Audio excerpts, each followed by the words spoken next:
So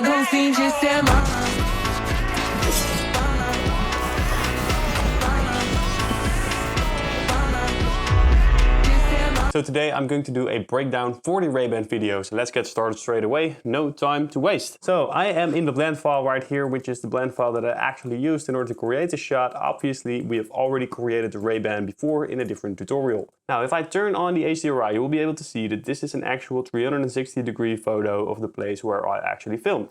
So I was standing approximately right there. Don't ask me questions about this for now. But we have a camera right here. This is the product. It's relatively small, and if I go over here, you will see that the camera is racing around it. It's actually not the object that's rotating that much. The camera is doing most of the work, and that is because the camera is parented to this MD right here.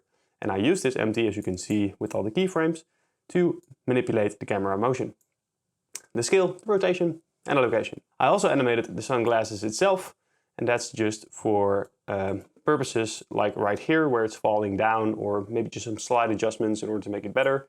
And I also animated all of these individually, which usually is only 1 or 2 keyframes. Doesn't really do that much, but it gives it the impression as if it's blasting outside of each other. I animated this one loosely or separately from the rest, and it was actually parented to the camera because the camera is going haywire here. Okay, so it's rotating, it's doing a lot of things. And that really didn't work out when I tried to simply move this in the global axis of the scene. So what I did, I parented this object to the camera, so then I can animate it while still following along with the camera, and that made it a lot easier. With regard to this, there's not much to be told. There is a Ray-Ban, it is turning around in space, as well as the camera. The only thing I really want to show you right here, where I filmed with a drone and I was just holding my hand up, and it's actually a video, so this is playing in order to increase the realism.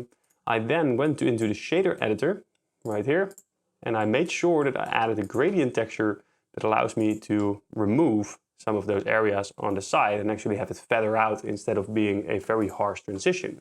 And in this fashion, mixed it together with this floor. Now, as you can see, if you scale in the scene, but you don't scale the HDRI. So it was quite some playing around, but in the end, it eventually all worked out. Now, the way this works is simply use a lot of motion blur, then also add a lot of depth of field and play around with some of these settings. And I really don't have that much to explain about this. But if we go into DaVinci Resolve, right here, we've got a couple of those. And this one, as you can see, has been drawn on my eyes. And what do you guess it is? Well, obviously, after I applied the color corrector, it's just some shadow. So if I were to turn this off, Control P, you can see that it's really flat on my face.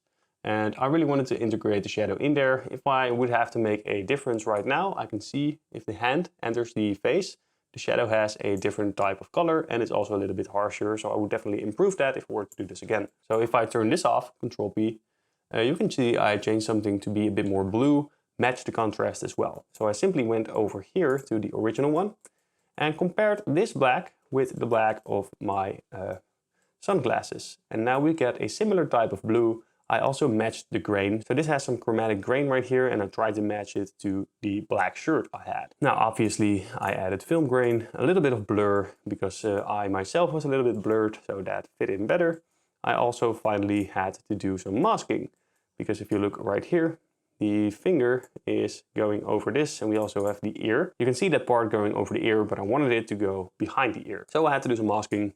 And these fingers now also match up. Either way, that's the way it was done. It's really not that hard, so it's a pretty short video.